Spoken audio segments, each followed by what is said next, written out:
Assalamualaikum warahmatullahi wabarakatuh. Perkenalkan, nama saya Fikri Alauddin.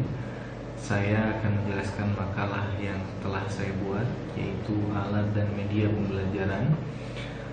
Makalah ini dibuat untuk memenuhi salah satu syarat dari mata kuliah hadis tarbawi.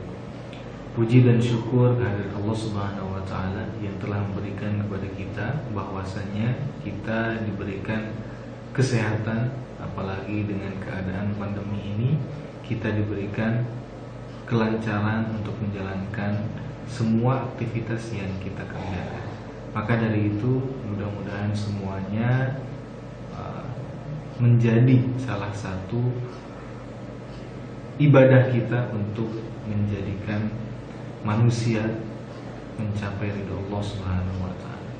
Dan juga makalah ini dibuat jauh dari sempurna. Mudah-mudahan semuanya bisa memahami dan juga bisa mendengarkan dengan baik.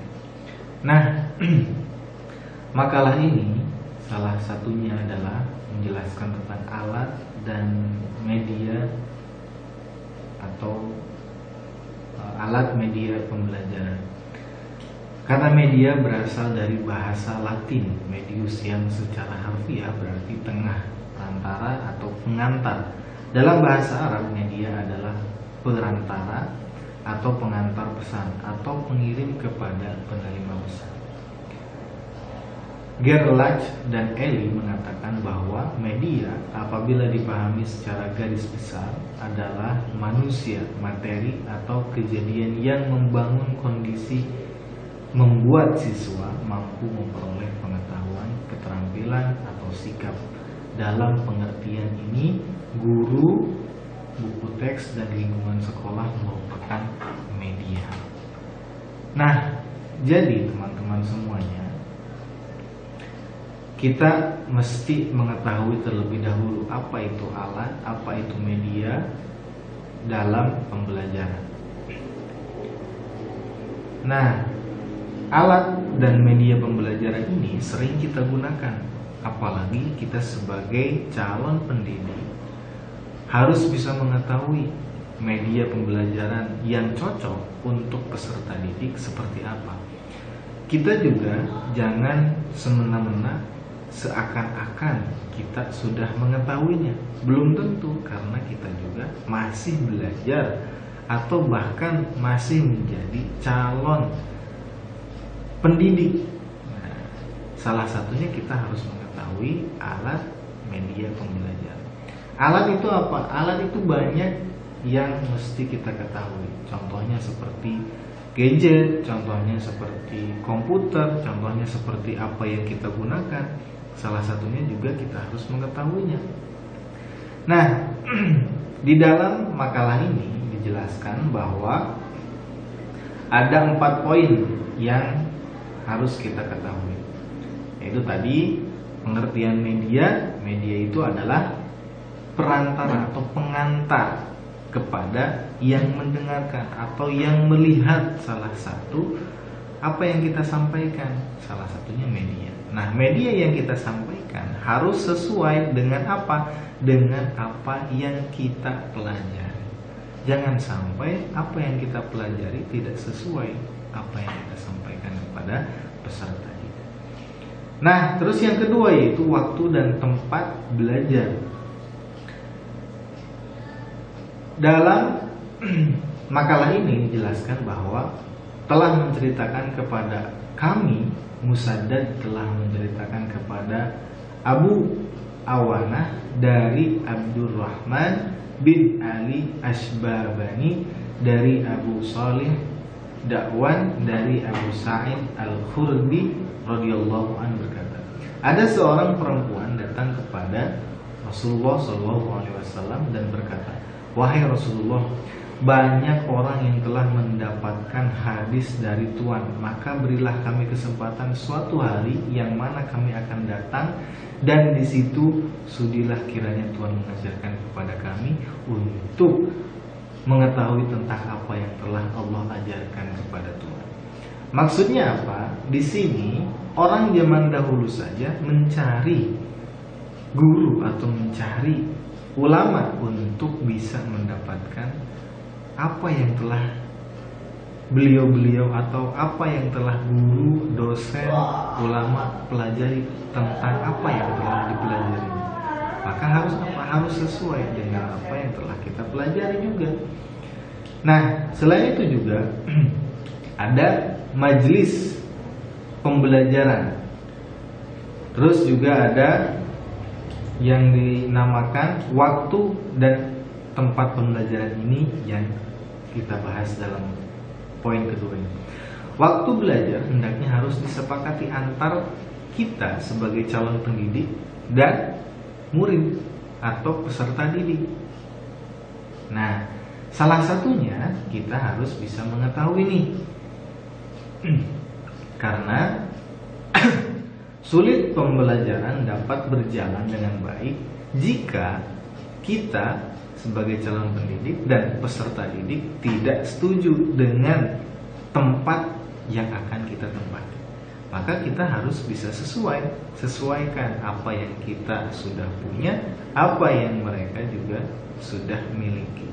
Contoh, kita menyesuaikan dengan murid, contoh murid juga kita menyesuaikan dengan kita. Kalau misalnya di tempat kita sudah ada tempat untuk belajar, maka tempatnya kita sepakati di situ. Tempat kita belajar di tempat A contohnya.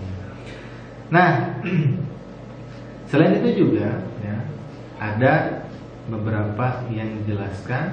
Nah, bahkan Nabi mempersilahkan kepada mereka menentukan hari dan tempat yang memungkinkan bagi kedua belah pihak untuk bertemu dan melaksanakan pembelajaran. Kalau misalnya kita tinggal di pesantren atau tinggal di sekolah swasta, tinggal di sekolah negeri, pasti semuanya sudah mempunyai tempat untuk belajar. Maka kita menentukan, baiknya kita mengikuti peraturan yang sudah ditentukan, karena yang namanya sekolah atau pesantren sudah ada waktu untuk belajar. Nah, itu. Terus selanjutnya poin ketiga yaitu pendidik sebagai mediator. Betul, kita ini sebagai calon pendidik adalah mediatornya, menyampaikan sesuatu ilmu kepada orang yang mau kita jelaskan. Kita sebagai calon pendidik harus mengetahui apa yang dapat kita sampaikan kepada peserta didik. Oleh karena itu, kita sebagai mediator ya, karena kita sebagai calon pendidik, maka kita harus betul-betul paham apa yang akan disampaikan oleh kita. Jangan sampai apa yang kita sampaikan ya, tidak sesuai dengan yang disampaikan oleh kita. Contoh, ketika misal ya, saya ketika belajar atau ketika mengajar itu selalu mengaitkan dalam kehidupan sehari-hari. Bagaimana kita untuk mengetahui agar apa yang kita pelajari itu sesuai dengan kehidupan kita. Kalau misalnya kita di luar jangkauan kita, maka kita sudah menjelaskan sesuatu hal yang tidak sesuai dengan kita atau tidak sesuai dengan peserta didik. Nah, terus selanjutnya ada yang disebut yaitu mimbar sebagai media. Betul, kalau zaman dahulu ketika Rasul menyampaikan dakwahnya itu selalu berada atau ada pembeda yaitu mimbar. Mimbarnya sebagai tempat untuk menyampaikan media yang telah Rasul atau Nabi dapat dari siapa? Dari malaikat yang memberikan informasi. Dari siapa informasinya? Dari Allah Subhanahu wa Ta'ala. Nah, maka kita juga kalau misalnya kita di pesantren, di sekolah, itu sudah memiliki tempat sebagai calon pendidik, itu namanya meja guru ya. Atau kalau misalnya di masjid, ya berarti mimbar. Kalau misalnya di masjid besar, yaitu mimbar juga. Tapi nah, salah satunya adalah apa? mimbar juga bisa disebut sebagai media, betul. Nah, saya kalau misalnya mengajar itu tidak selalu di meja guru. Karena apa? Karena salah satunya juga untuk mendapat perhatian peserta didik, kita harus berdiri menyampaikan sesuatu hal yang sesuai dengan kita. Maka disitulah media kita gitu, sebagai calon pendidik. Nah, peserta didik pasti akan mengetahui apa yang dilakukan oleh seorang guru, oleh seorang dosen, oleh seorang pelatih, semuanya sesuai dengan dia. Nah, kita juga harus bisa menyesuaikan dengan mereka. Untuk apa? Untuk dapat menyampaikan sesuatu hal bisa sesuai dengan kita. Nah, itu salah satunya adalah mimbar sebagai media. Terus juga ada yang terakhir, yaitu ketika media itu sampai kepada kita, kita harus bisa mengetahui nih apa yang harus kita lakukan sebagai peserta didik yang masih belajar untuk menjadi calon pendidik.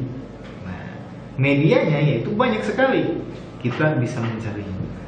Bisa kita lewat dari handphone, bisa kita lewat dari belajar langsung kepada guru, pada dosen, kepada orang yang sudah berilmu. Salah satunya kita mencari untuk menyampaikan media yang dapat kita sampaikan, yang telah kita dapat dari orang-orang yang berilmu.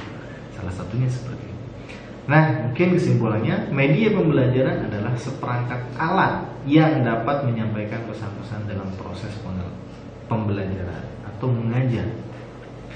Dari penyampaian pesan kepada penerima pesan untuk menyampaikan tujuan yang telah ditetapkan secara efektif dan efisien, landasan penggunaan media dalam pembelajaran harus dapat dilaksanakan dengan penuh bijaksana dan hikmah agar pendidik dan peserta didik dapat menjalin komunikasi yang baik sehingga tercipta suasana edukatif yang kondusif. Nah, itu mungkin yang bisa saya sampaikan. Mudah-mudahan bermanfaat, mudah-mudahan juga dapat dimengerti oleh teman-teman semuanya. Terima kasih. Assalamualaikum warahmatullahi wabarakatuh.